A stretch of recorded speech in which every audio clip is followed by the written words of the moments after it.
தமிழர்களின் number 1 choice Tamil matrimony. ஆனா அவங்க கடைசி வரைக்கும் எங்க அம்மாவுக்கும் என் அண்ணாவுக்கும் உண்மையா இருந்தாங்க. அவங்கதான் எங்க வீட்டுக்கு மருமகளா வரணும். அவங்க கழுத்துலதான் எங்க அண்ணா தாலி கட்டுவான். உனக்கு கட்ட விட மாட்டேன். ஆனந்திக்காக வாங்கின தாலிய அண்ணா கையில கொடுத்து ஆனந்தி கழுத்துல கட்ட சொல்றனா இல்லையான்னு பாருடி. வேண்டா யாழ்னி, அந்த தாலிய இந்த ரூம்ல தான் நீ எங்கேயோ ஒளிச்சு வச்சிருக்க. மரியாதையா குடுத்துரு. இங்க இருந்து எடுத்த தாலிய இங்கேயே ஒளிச்சு வைக்க நான் என்ன முட்டாளா? அப்போ தாலி எடுத்து ஒளிச்சு வச்சுட்டா இந்த கல்யாணத்தை நிறுத்திடலாம்னு நினைக்கிறியா? அது நடக்காது. அதையும் பாப்போம். நில்லு. நீ இங்க இருந்து போனாதானே இதெல்லாம் நடக்கும். எப்படி போறேன் நானும் பாக்குறேன். போடி. துளசி, கதவு தர. தரேன்னு சொல்றேன்ல. கதவு தர. துளசி, துளசி கதவு தர. துளசி, ஒழுங்கா கதவு திறந்துரு. யாராவது கதவு தரங்க. கதவு தரங்க. யாராவது கதவு தரங்க.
என்ன துளசி, எடுத்துட்டு வந்துட்டியா?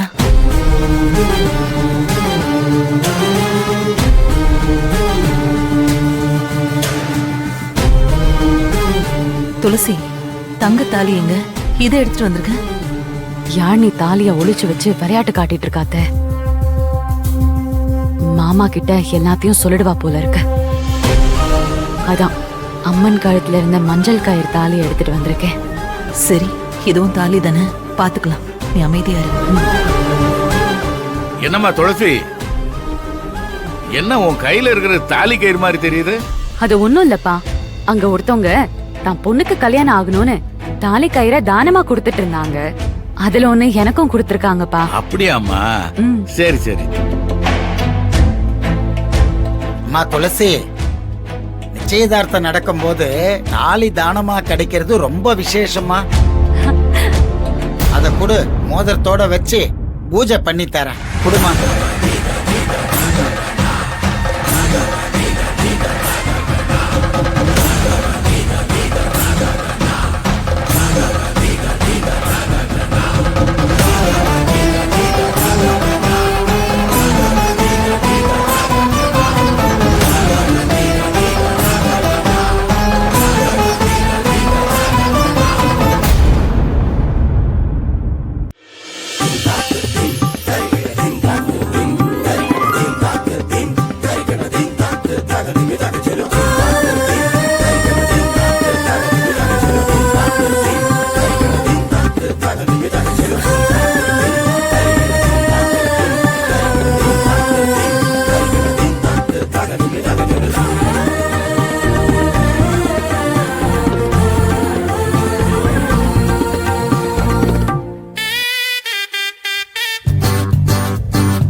என்னங்க, ஆனந்தி எப்படி பாக்கும்போது எனக்கு என்னமோ நம்ம பொண்ணோட கல்யாணம் நடக்குதோன்னு தோணுதுங்க.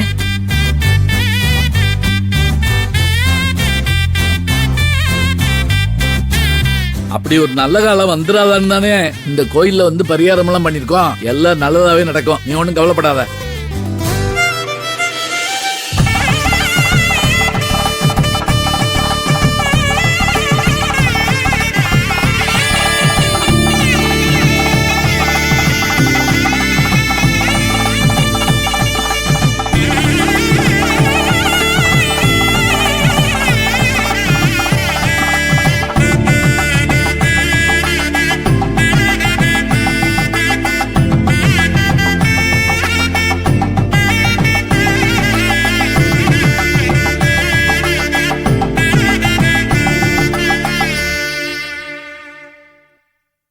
வாங்க வாங்க, 2 கல்யாண பொண்ணும் நல்ல லட்சணமா அம்சமா இருக்கே.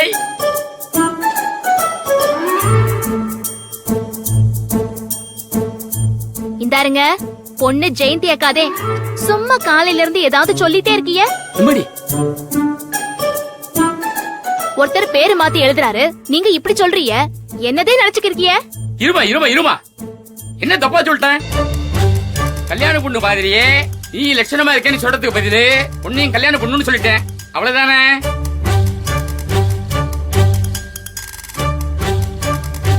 வாய் தவறி வந்துட்டுமா, அதுக்கே இவ்வளவு கோவப்படுற? பொண்ணை கூட்டிட்டு வந்துட்டல, உட்கார வையே. வாக்கா உட்காரு. அது குடுமா.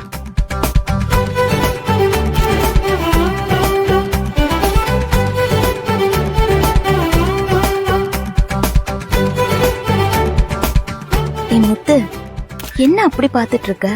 அது எங்க கடைசி வரைக்கும் காராசை வாங்கிட்டு வந்து குடுக்குறதோடவே வாழ்க்கை முடிஞ்சிருமோன்னு நினைச்சேன். இன்னைக்கு கல்யாண சாப்பாடு வரைக்கும் வந்துருச்சே, அதை நினைக்கும் போது ரொம்ப சந்தோஷமா இருக்கு. வழி இல்லையா? தொடச்சுக்க.